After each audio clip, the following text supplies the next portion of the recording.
నమస్కారం దూరదర్శన్ వార్తలకు స్వాగతం నేను వినతి ముందుగా ముఖ్యాంశాలు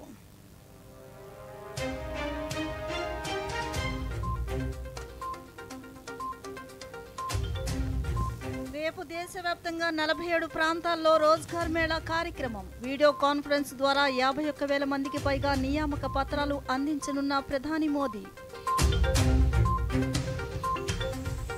జనాభా నిర్వహణకు సూచనలు సలహాలు ఇవ్వాలన్న ముఖ్యమంత్రి నారా చంద్రబాబు నాయుడు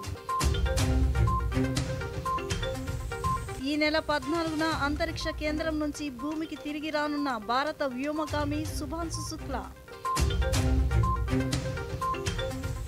ప్రధాని మన్ కీ బాత్ కార్యక్రమం ఈ నెల 27వ తేదీ ఆదివారం ఉదయం 11 గంటలకు. వార్తల్లోని వివరాలు. దేశవ్యాప్తంగా రేపు 16వ రోజ్గార్ మేళా నిర్వహిస్తున్నారు. 47 ప్రదేశాల్లో ఈ మేళా జరగనుంది. ప్రధానమంత్రి నరేంద్ర మోదీ వీడియో కాన్ఫరెన్స్ ద్వారా వివిధ ప్రభుత్వ విభాగాలు సంస్థలలో కొత్తగా నియమితులైన 51,000 మందికి పైగా అభ్యర్థులకు నియామక పత్రాలు అందిస్తారు. ఈ సందర్భంగా అభ్యర్థులను ఉద్దేశించి ఆయన ప్రసంగిస్తారు. దేశవ్యాప్తంగా రైల్వే, హోం, తపాలా శాఖ, ఆరోగ్య కుటుంబ సంక్షేమ మంత్రిత్వ శాఖ, ఆర్థిక సేవా శాఖ, కార్మిక ఉపాధి మంత్రిత్వ శాఖతో పాటు ఇతర విభాగాల్లో ఎంపికైన అభ్యర్థులు నియామక పత్రాలు అందుకోనున్నారు. దేశవ్యాప్తంగా రోజ్గార్ మేళా ద్వారా ఇప్పటి వరకు 10 లక్షల మందికి పైగా అభ్యర్థులకు నియామక పత్రాలు అందుకున్నారు.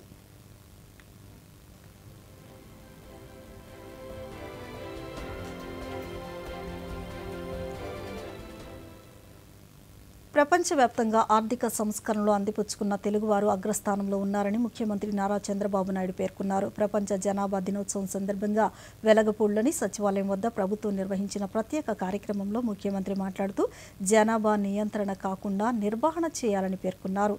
జనాభా నిర్వహణకు సూచనలు సలహాలు ఇవ్వాలని కోరారు. 1989 జూలై 11న ప్రపంచ జనాభా 5 బిలియన్లు అంటే 500 కోట్లకు చేరుకున్న సందర్భంగా ఐక్యరాజ్య సమితి జూలై 11వ తేదీన వరల్డ్ పాపులేషన్ డేగా ప్రకటించారు. తెలుగు మన గురుజాడ అప్పారావు గారి యొక్క కోట్ చేస్తున్నా, దేశమంటే మట్టి కాదోయ్, దేశమంటే మనుషులోయ్ అని ఆనాడే గురుజాడ అప్పారావు గారు చెప్పారు. దీన్ని సునిశ్చితంగా మనందరం ఆలోచించుకోవాల్సిన అవసరం ఉంది. దేశం అంటే రాష్ట్రాలు, ప్రాంతాలు, పట్టణాలు, సరిహద్దులు, భూభాగాలే కాదు. దేశం అంటే మనుషులు, వారి అవసరాలు, మంచి జీవన ప్రమాణాలు, ప్రజల కష్టాలు, సమస్యల పరిష్కారం. అప్పుడే ఈ దేశానికి ఒక మీనింగ్ ఉంటుంది. ఈరోజు ఈ సందర్భంగా మనం ఇక్కడ కూర్చున్న మనందరం ఒక ఆదర్శంగా ఆలోచించి ఎలాంటి కార్యక్రమాలు చేయాలనో గురుజాడ అప్పారావు గారు చెప్పిన స్ఫూర్తిని అర్థం చేసుకొని ఆ సమస్య ప్రకారం మనం ముందు జీఎస్టీ వసూల్లో ఆంధ్రప్రదేశ్ రాష్ట్రం దేశానికి రోల్ మోడల్గా ఉండాలని ముఖ్యమంత్రి చంద్రబాబు నాయుడు పేర్కొన్నారు. గుంటూరు జిల్లా ఉండవల్లిలో ముఖ్యమంత్రి అధ్యక్షతన కేంద్ర రాష్ట్ర జీఎస్టీ అధికారుల సమన్వయ సమావేశాన్ని నిర్వహించారు. ఈ సందర్భంగా ముఖ్యమంత్రి మాట్లాడుతూ సాంకేతికతను వినియోగించి పన్ను ఎగవేతను అడ్డుకోవాలన్నారు. సమర్థవంతమైన పన్ను వసూళ్ల ప్రక్రియ ద్వారా జాతీయ సంపదను పెంచాలని ముఖ్యమంత్రి సూచించారు. జీఎస్టీపై కేంద్ర రాష్ట్ర అధికారుల మధ్య సమాచార సమన్వయం ఉండాలని స్పష్టం చేశారు. విద్య, ఉపాధి, వ్యాపార అవకాశాల కోసం భాషతో సంబంధం లేకుండా ముందుకెళ్తున్న ప్రస్తుత రోజుల్లో హిందీని వ్యతిరేకించడం సరికాదని ఆంధ్రప్రదేశ్ ఉప ముఖ్యమంత్రి పవన్ కళ్యాణ్ పేర్కొన్నారు. హైదరాబాద్ గచ్చిబౌలిలోని జీఎంసీ బాలయోగి స్టేడియంలో ఏర్పాటు చేసిన రాజ్య భాషా విభాగం స్వర్ణోత్సవ వేడుకల్లో పవన్ కళ్యాణ్ మాట్లాడుతూ హిందీ నేర్చుకోవడం అంటే మన ఉనికిని కోల్పోవడం కాదని, ఇంకో భాషను అంగీకరించడం అంటే ఓడిపోవడం కాదని, కలిసి ప్రయాణించడమని పవన్ కళ్యాణ్ పేర్కొన్నారు. వేడుకల్లో భాగంగా దక్షిణ సంవాదం పేరిట నిర్వహించిన కార్యక్రమంలో రాజ్యసభ డిప్యూటీ చైర్మన్ హరివంశ్ నారాయణ సింగ్, కేంద్ర మంత్రి కిషన్ రెడ్డి తదితరులు పాల్గొన్నారు. विविधताओं का देश है, अलग अलग संस्कृति और भाषाओं से भरा है, लेकिन फिर भी हम एक हैं. और इसका सबसे बड़ा कारण है भाषा से जुड़ी हमारी एकता. वो कहते हैं ना, कोस कोस पर बदले पानी 4 कोस पे वाणी, ऐसा ही एक उदाहरण नॉर्थ ईस्ट में अरुणाचल प्रदेश का है, जहां 50 से ज़्यादा ट्राइबल लैंग्वेज बोली जाती है, पर एक कॉमन भाषा के रूप में हिंदी उन्हें जोड़ती है। हिंदी से जुड़ा एक दिलचस्प किस्सा याद आता है। बात ब्रिटिश शासन की है। उस समय यूरोप से कुछ मिशनरी भारत आए। उन्होंने आंध्र प्रदेश के एक विद्वान गिड़गु राममूर्ति पंतलू से एक आदिवासी भाषा सीखी। नाम था రాష్ట్ర వ్యాప్తంగా ప్రభుత్వ ప్రైవేట్ పాఠశాలలు కళాశాలలో ప్రతిష్టాత్మక మెగా పేరెంట్ మీటింగ్ 2.0ను విజయవంతం చేసిన అందరికీ రాష్ట్ర విద్యాశాఖ మంత్రి నారా లోకేష్ కృతజ్ఞతలు తెలిపారు. విద్యాశాఖ సమగ్ర శిక్ష అధికారులు, సిబ్బంది, ప్రధానోపాధ్యాయులు, ఉపాధ్యాయులు, విద్యార్థులు, తల్లిదండ్రులు, దాతలు, పూర్వ విద్యార్థులు, ప్రజాప్రతినిధులు, వివిధ ప్రభుత్వ శాఖలు, మీడియాతో పాటు ప్రజల సహకారంతోనే మెగా పీటీఎం 2.0 సరికొత్త చరిత్ర సృష్టించిందని సామాజిక మాధ్యమంలో పేర్కొన్నారు. స్వచ్ఛందంగా సమాజం అందించిన ఈ సహకారం విద్యా వ్యవస్థ వికాసానికి ఎంతో దోహదపడుతుందని మంత్రి పేర్కొన్నారు. రాష్ట్రంలో కూటమి ప్రభుత్వం అధికారం చేపట్టి ఏడాది కాలంలోనే అనేక అభివృద్ధి సంక్షేమ కార్యక్రమాలు అమలు చేసిందని రాష్ట్ర జలవనరుల శాఖ మంత్రి డాక్టర్ నిమ్మల రామానాయుడు తెలిపారు. పశ్చిమ గోదావరి జిల్లా యలమంచిలి మండలం బాడవ గ్రామంలో సుపరిపాలనలో తొలి అడుగు కార్యక్రమంలో భాగంగా 30 లక్షల రూపాయలతో చేపట్టనున్న జల్ జీవన్ మిషన్ పనులకు శంకుస్థాపన చేశారు. 20 లక్షలతో నిర్మించిన సిమెంట్ రహదారిని ప్రారంభించారు. ఈ సందర్భంగా మంత్రి మాట్లాడుతూ పాలకొల్లు, యలమంచిలి, పోడూరు మండలాల్లో 80 కోట్ల రూపాయలతో జల్ జీవన్ మిషన్ ద్వారా ప్రతి ఇంటికి స్వచ్ఛమైన త్రాగునీరు అందించేందుకు చర్యలు తీసుకుంటున్నట్లు తెలిపారు. సురక్షితమైన త్రాగునీరుకి మరి ఈవేళ ఇంత ప్రాధాన్యత ఈవేళ మళ్ళీ మేము వచ్చిన తర్వాత 8 కోట్ల రూపాయలు కంచు స్తంభం పాలెం నుంచి యలమంచిల వరకు కూడా నిధులు మంజూరు చేసి అడవ వరకు కూడా ఇంకొక 8 కోట్ల రూపాయలు మళ్ళీ నిధులు మంజూరు చేసుకున్నాం. కానీ ఈరోజు మళ్ళీ మనం వచ్చాక మళ్ళీ ఈ కాజ అవుట్ఫాల్ స్లూయిస్, మాధవపాయ అవుట్ఫాల్ స్లూయిస్, ఇట్లా 3 స్లూయిస్లు కలిపి మరి 9 కోట్ల రూపాయల నిధులు మంజూరు చేసి రాష్ట్రంలో కూటమి ప్రభుత్వం ఇచ్చిన హామీలన్నింటినీ అమలు చేస్తోందని రాష్ట్ర విద్యుత్ శాఖ మంత్రి గొట్టిపాటి రవికుమార్ తెలిపారు. ప్రకాశం జిల్లా ఎర్రగొండపాలెం నియోజకవర్గ పరిధిలోని పొల్లల చెరువు మండలంలో మంత్రి ఈరోజు పర్యటించారు. ఈ సందర్భంగా ఐటీవరం గ్రామంలో 33/11 కేవీ సబ్స్టేషన్ నిర్మాణానికి మంత్రి శంకుస్థాపన చేశారు. అలాగే గ్రామంలో నూతనంగా నిర్మించిన ఎన్టీఆర్ విగ్రహాన్ని ఆవిష్కరించారు. అనంతరం సుపరిపాలనలో తొలి అడుగు కార్యక్రమంలో భాగంగా గ్రామంలో పర్యటించి ప్రభుత్వం అమలు చేస్తున్న అభివృద్ధి సంక్షేమ కార్యక్రమాలను ప్రజలకు వివరించారు. చెక్ చేసుకోండి. గ్యాస్ ఈసారి నుంచి లోకేష్ గారు ఏం చెప్తున్నారంటే ఒకే రోజు గ్యాస్ డబ్బులు వేస్తామని చెప్తారు. మన ఇచ్చే ప్రోగ్రామ్స్ ఇవన్నీ చదువుకున్నాం కదా మీ ఏరియాలో కానీ అందుకన్నా సమాజంలో మార్పు కోసం ప్రజలను అన్ని విధాలుగా చైతన్యవంతం చేయడంలో మీడియా పాత్ర ఎంతో కీలకమని కృష్ణా జిల్లా కలెక్టర్ డీకే బాలాజీ పేర్కొన్నారు. కేంద్ర సమాచార ప్రసార మంత్రిత్వ శాఖకు చెందిన భారత పత్రికా సమాచార కార్యాలయం ఆధ్వర్యంలో మచిలీపట్నం మండలం వలందపాలెంలో జర్నలిస్టులకు వార్తాలాప్ వర్క్ షాప్ నిర్వహించారు. ఈ కార్యక్రమంలో doctor DK Balaji, central bureau of communication, press information bureau director P Ratnakar, APSRTC chairman Konakalla Narayanarao తదితరులు పాల్గొన్నారు. ఈ సందర్భంగా జిల్లా కలెక్టర్ మాట్లాడుతూ ప్రజల్లో చైతన్యం తీసుకురావాలన్న ప్రభుత్వ నిర్ణయాలు, పథకాల ఉద్దేశం ప్రజలకు చేరాలన్న మీడియా ప్రముఖుల పాత్ర ప్రముఖమని అన్నారు. క్షేత్రస్థాయిలో మీడియా నుంచి వచ్చే అభిప్రాయం ప్రభుత్వాలకు ఎంతో ఉపయోగపడుతుందని, దీని ద్వారా లోటుపాట్లను సరిచేసుకునేందుకు ఎంతో ఉపయోగపడుతుందని అన్నారు.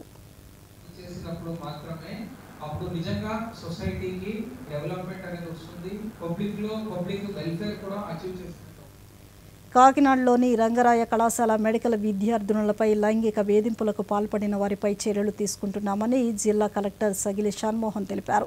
కలెక్టర్ కార్యాలయంలో ఈరోజు ఆయన మీడియాతో మాట్లాడుతూ ఈ సంఘటనకు సంబంధించి ఇప్పటికే ఒక కమిటీని ఏర్పాటు చేసినట్లు తెలిపారు. 4 సస్పెండ్ చేయడంతో పాటు క్రిమినల్ చర్యలు తీసుకున్నట్లు తెలిపారు.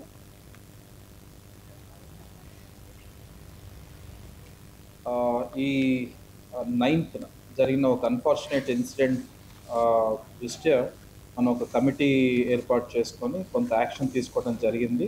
అండ్ ఆ యాక్షన్ తదుపరి ఇవాళ దానికి సంబంధించి ఫైనల్గా వాళ్ళని సస్పెండ్ చేయడం, తర్వాత క్రిమినల్ యాక్షన్స్ ఫైల్ చేయడం జరిగింది. సో ఇమీడియట్గా డిస్ట్రిక్ట్ అడ్మినిస్ట్రేషన్ కానీ కాలేజ్ అడ్మినిస్ట్రేషన్ కానీ తీసుకున్న యాక్షన్ ఏంటి, తర్వాత ఇలాంటిది మళ్ళీ రిపీట్ కాకుండా మనం చేయడానికి ఎలాంటి చర్యలు తీసుకునే దాని గురించి, అండ్ ఈ ఇన్స్టిట్యూషన్ మీద తర్వాత మనం తీసుకునే ఈ సిస్టమ్ మీద కొంచెం నమ్మకం మళ్ళీ పెట్టుకునేటట్లు, అంటే we have to reinforce that confidence in this institute. So ప్రపంచానికి భారతదేశం అందించిన గొప్ప వరం యోగా అని చిత్తూరు పార్లమెంటు సభ్యులు దగ్గుమళ్ల ప్రసాదరావు తెలిపారు. యోగాను ప్రతి ఒక్కరూ ఆచరించడం వల్ల మానసిక ఒత్తిడి అధిగమించవచ్చునని తెలిపారు. చిత్తూరు పీవీకేఎన్ ప్రభుత్వ కళాశాలలో నిర్వహించిన 5వ రాష్ట్ర స్థాయి న్యాయమూర్తుల శిక్షణ తరగతుల్లో ఎంపీ మాట్లాడుతూ యోగా ప్రజల నిత్య జీవితంలో భాగం కావాలని తెలిపారు.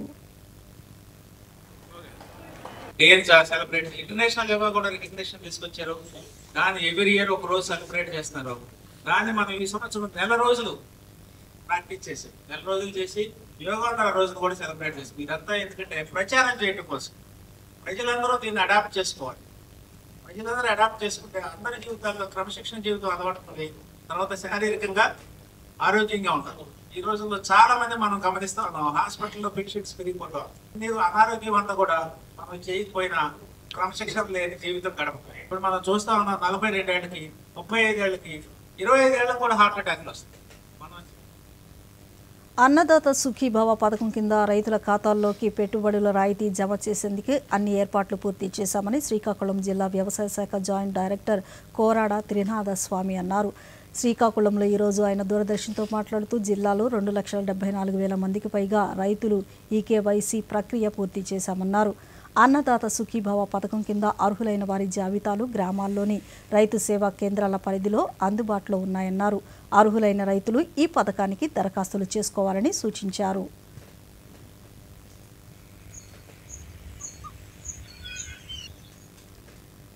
సమాజంలో అట్టడుగున ఉన్న పేద ప్రజలకు సంపన్నులు అండగా నిలిచేలా రాష్ట్ర ప్రభుత్వం రూపొందించిన P4లో భాగంగా తాను కూడా పేదలకు అండగా నిలుస్తానంటూ ముందుకు వచ్చారు ప్రకాశం జిల్లా ఇన్ఛార్జ్ కలెక్టర్ ఆర్ గోపాలకృష్ణ.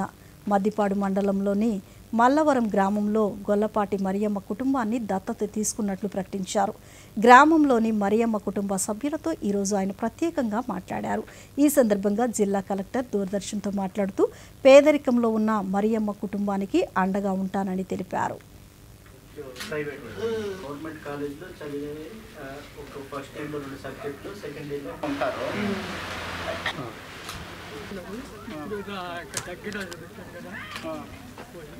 తెచ్చుకుంటారు అంటే మీ ఇంటికే ఇస్తారు గవర్నమెంట్. విజయవాడ దూరదర్శన్ కేంద్రం ప్రాంతీయ వార్తా విభాగ న్యూస్ ఎడిటర్గా డి పురుషోత్తం రెడ్డి ఈరోజు బాధ్యతలు స్వీకరించారు. D Purushottam Reddy Indian information సర్వీస్కు చెందిన అధికారి. ఆంధ్రప్రదేశ్లోని శ్రీకాకుళం జిల్లా కంచిలి మండలం జూడుపూడి గ్రామానికి చెందిన ఆయన తొలుత తూర్పు కోస్తా రైల్వే భువనేశ్వర్లోని కుర్దా రోడ్డు డివిజన్ పరిధిలోని 2021లో సీనియర్ అసిస్టెంట్ లోకో పైలట్గా చేరి 4 ఏళ్ల పాటు విధులు నిర్వహించారు. న్యూస్ ఎడిటర్గా బాధ్యతలు స్వీకరించిన పురుషోత్తం రెడ్డికి సిబ్బంది అభినందనలు తెలిపారు.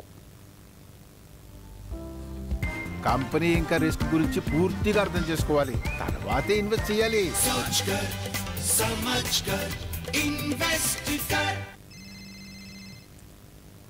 పోలీస్ మిస్ సీమా, చెప్పండి. ఇప్పటికిప్పుడే పోలీస్ స్టేషన్కి వచ్చేయండి.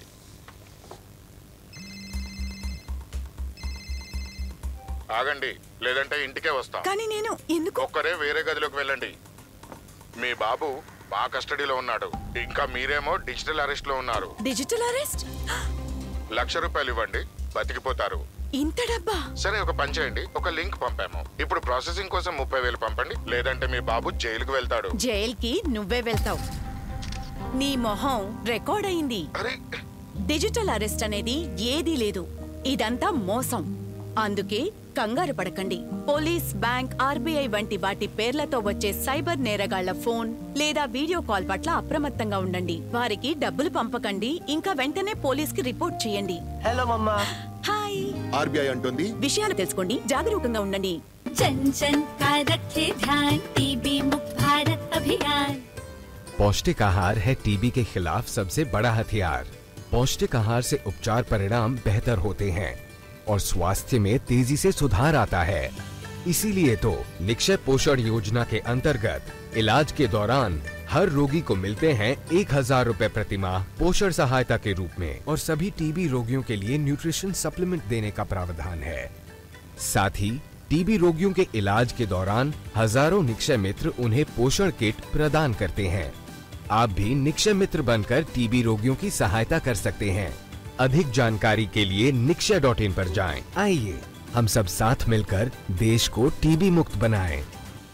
निक्षय मित्रों से मिली शक्ति टीबी के मरीजों को नई ऊर्जा दे रही है। स्वास्थ्य एवं परिवार कल्याण मंत्रालय द्वारा जनहित में जारी।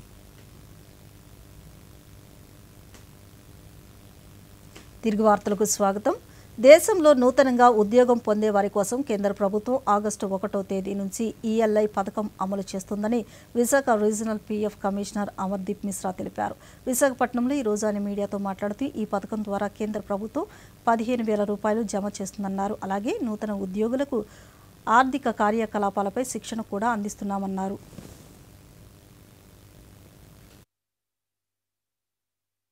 The employment linked incentive scheme, which has been approved by the government, is valid for 2 years starting from 1st of August 25. It will continue for 2 years. For manufacturing sector, it is for 4 years. One is incentive which will be available to the employee, and the second part, the incentive for which will be available to the employer.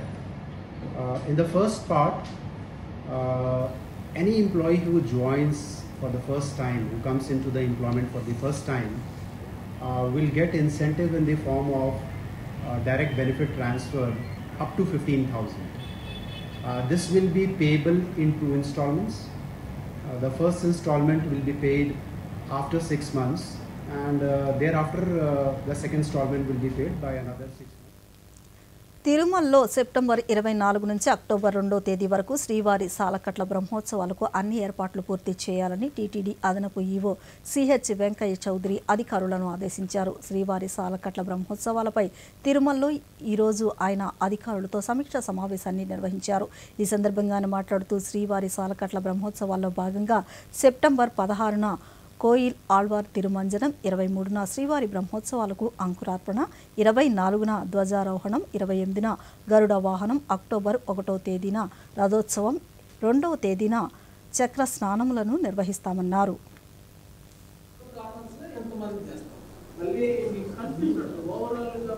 29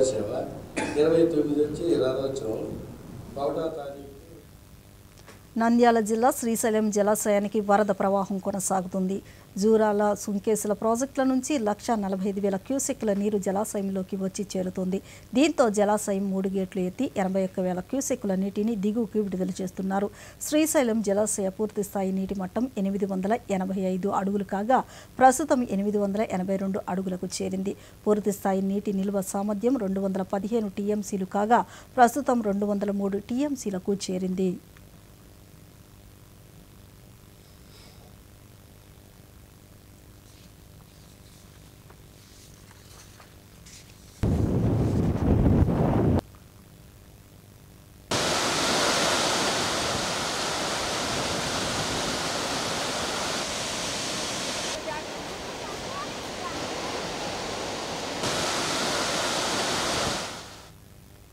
ఎగువ ప్రాంతాల్లో కురుస్తున్న భారీ వర్షాలకు గోదావరి నదికి వరద నీరు పోటెత్తుతుంది. ధవళేశ్వరం బ్యారేజీ వద్దకు వరద ప్రవాహం పెరుగుతుండటంతో బ్యారేజీ 175 గేట్లను ఎత్తి 2,95,000 క్యూసెక్కుల వరద నీటిని దిగువకి విడుదల చేస్తున్నారు. బ్యారేజీ వద్ద 9.8 అడుగుల మేర వరద ప్రవాహం కొనసాగుతుంది. ఎగువన ఉన్న అల్లూరి సీతారామరాజు జిల్లా ఏజెన్సీలో చింతూరులో గత 2 రోజులుగా కురుస్తున్న వర్షాలతో శబరి, గోదావరి నదుల్లో వరద ప్రవాహం పెరుగుతోంది. వీఆర్పురం మండలంలో వడ్డిగూడెం, చింతరేవుపల్లి, శ్రీరామగిరి గ్రామస్తులు ముందస్తుగానే పునరావాసాలు ఏర్పాటు చేసుకున్నారు. చింతూరు ఐటీడీఏ పరిధిలో అధికారులు కమాండ్ కంట్రోల్ రూమ్ను ఏర్పాటు చేశారు. ఇక బ్యారేజ్ దిగువకు విడుదల చేస్తున్న నీటితో డాక్టర్ బిఆర్ అంబేద్కర్ కోనసీమ జిల్లాలోని లంక గ్రామాలకు వరద నీరు వచ్చి చేరుతోంది. పి గన్నవరం మండలం గంటి పెదపూడి వద్ద నదీ పాయకు వేసిన తాత్కాలిక గట్టుకు గండి పడటంతో 4 గ్రామాలకు రాకపోకలు నిలిచిపోయాయి. ఊడిముడి లంక, గంటి పెదపూడి, బూరుడు లంక, అరిగెల వారిపాలెం గ్రామాలకు రాకపోకలు నిలిచిపోయాయి. పడవలపైన అయ్యాలంక గ్రామవాసులు రాకపోకలు సాగిస్తున్నారు.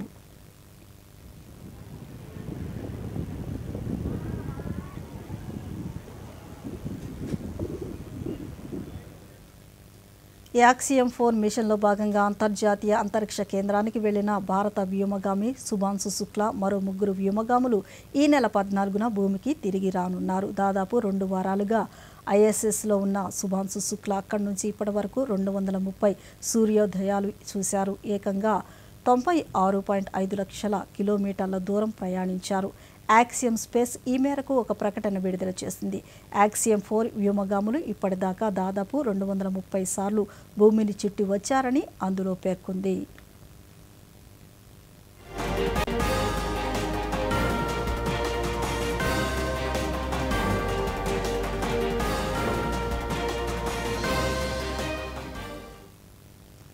పవిత్ర అమర్నాథ్ యాత్ర జయప్రదంగా కొనసాగుతుంది. హిమాలయ పర్వత శిఖరాల నడుమ కొలువైన అమర్నాథ్ హిమలింగ దర్శనార్థం ఈ ఏడాది లక్షల సంఖ్యలో భక్తులు నమోదు చేసుకున్నారు.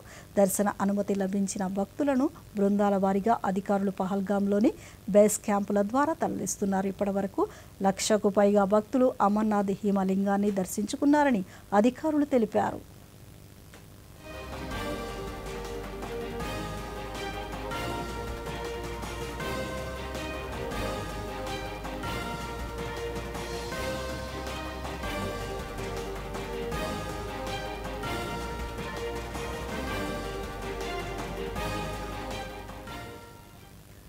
ఆత్మనిర్భర్ భారత్ను సాధించే దిశగా జమ్మూ కాశ్మీర్కి చెందిన పుల్వామా జిల్లాలోని ఓకో గ్రామం ముందుకు నడుస్తోంది. పెన్సిళ్ల ఉత్పత్తితో ఉపాధి పొందుతూ ఆదర్శంగా నిలుస్తున్న ఓకో గ్రామంపై ప్రత్యేక కథనం.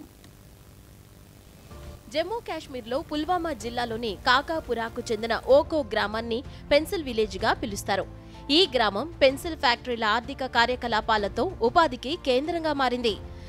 उसके बाद में जो रॉ मटेरियल लाते हैं शिफ्ट कर रहे हैं तो उनका भी बड़ा रोजगार है इसमें. ఓకో యొక్క ఎదుగుదల భారత్ యొక్క పెన్సిల్ పరిశ్రమకు ఆర్థిక విజయం. స్థానిక వనరులను ఉపయోగించుకుంటూ వ్యాపారాన్ని బలపరుస్తూ ఎలా దేశ ప్రగతిని ముందుకు నడపవచ్చో ఈ గ్రామం నిరూపిస్తోంది. పెన్సిల్ ఫ్యాక్టరీలు సరుకు ఉత్పత్తితో పాటు స్థానిక యువతకు ఉపాధిని కల్పిస్తున్నాయి. ఈ పెన్సిల్ ఫ్యాక్టరీల ద్వారా మహిళలు సాధికారత సాధించడంతో సామాజిక మార్పుకు ప్రతిబింబంగా నిలుస్తోంది ఈ ఓకో గ్రామం.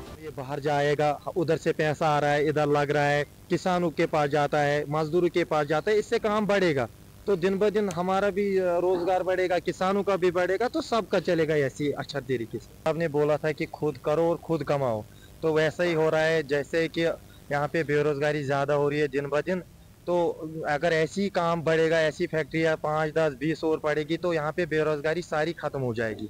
तो मानो कि हम यहाँ पे इतने लोकल बंदे बाहर से भी आ रहे हैं. अगर यहाँ पे पॉपुलर जो बाहर जाता है, यहाँ पे ज्यादा जितना पॉपुलर बढ़ेगा उतना हमारा भी काम आएगा, उतनी फैक्ट्री भी बढ़ेगी, रोजगार सबका बढ़ेगा. ఆపరేషన్ సింధూర్పై విదేశీ మీడియా నివేదికలు పూర్తిగా అవాస్తవమని జాతీయ భద్రతా సలహాదారు అజిత్ దోవల్ పేర్కొన్నారు. ఐఐటి మద్రాసులో ఈరోజు ఆయన మాట్లాడుతూ పాకిస్తాన్ చేసిన నిరాధార వార్తా కథనాలను ఆధారం చేసుకుని కొన్ని విదేశీ మీడియా సంస్థలు భారత్కు వ్యతిరేకంగా అసత్య వార్తలను ప్రచారం చేయడాన్ని ఖండించారు. Foreign press and all these things, they said Pakistan did that and this. You tell me one photograph, one imagery. In, these days, these imageries are from the satellites all over the world. They are this thing. Which shows any Indian damage being done, even a glass pane having been torn. They brought out photographs, they wrote this thing, the New York Times put out very this thing. Only imagery, they said 13 air bases before 10th May and after 10th May. Whether it was in Sargoda or it was in Rahim Yar Khan or it was in... కేంద్ర విద్యాశాఖ మంత్రి ధర్మేంద్ర ప్రధాన్ ప్రపంచంలోనే అత్యంత ఎత్తైన భారతరత్న భారత ఉక్కు మనిషి సర్దార్ వల్లభాయ్ పటేల్ విగ్రహాన్ని సందర్శించారు. గుజరాత్లోని కెవాడియాలో స్టాచ్యూ ఆఫ్ యూనిటీని సందర్శించడంతో పాటు సర్దార్ సాహెబ్ జీవిత విశేషాలతో రూపొందించిన ఎగ్జిబిషన్ను కూడా కేంద్ర మంత్రి సందర్శించారు. ఈ సందర్భంగా సర్దార్ వల్లభాయ్ పటేల్కు నివాళులర్పించారు.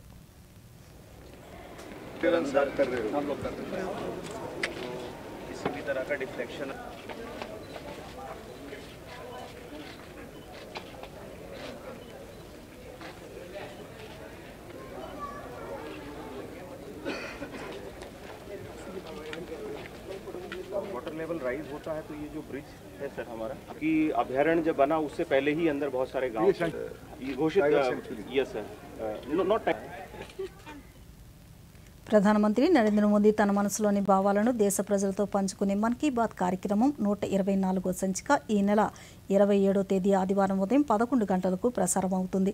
ప్రజలు తమ అభిప్రాయాలను నమో యాప్ ద్వారా గాని స్వర సందేశం అయితే 1800117800 నెంబర్కు ఈ నెల 25వ తేదీలోగా పంపించవచ్చు. అలాగే www.mygov.in వెబ్సైట్ ద్వారా గాని 1922 నెంబర్కు మిస్డ్ కాల్ ఇవ్వడం ద్వారా తిరిగి మన మొబైల్కు వచ్చే సంక్షిప్త సందేశంలో లింక్ ద్వారా కూడా అభిప్రాయాలను తెలియజేయవచ్చు.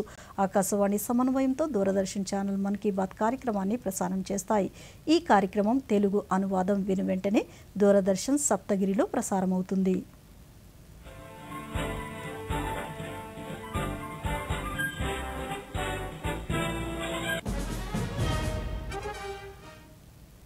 ఇక వాతావరణం వివరాలకు వస్తే ఈ రోజు పార్వతీపురం మన్యం, అల్లూరి సీతారామరాజు, డాక్టర్ బిఆర్ అంబేద్కర్ కోనసీమ, తూర్పు, పశ్చిమ గోదావరి, కృష్ణా, గుంటూరు, ప్రకాశం, నెల్లూరు, కడప, చిత్తూరు, తిరుపతి జిల్లాల్లో ఒక మోస్తరు వర్షాలు కురిసే అవకాశం ఉందని రాష్ట్ర విపత్తుల నిర్వహణ సంస్థ తెలిపింది. మిగతా జిల్లాల్లో తేలికపాటి వర్షాలు కురిసే అవకాశం ఉందని తెలిపింది.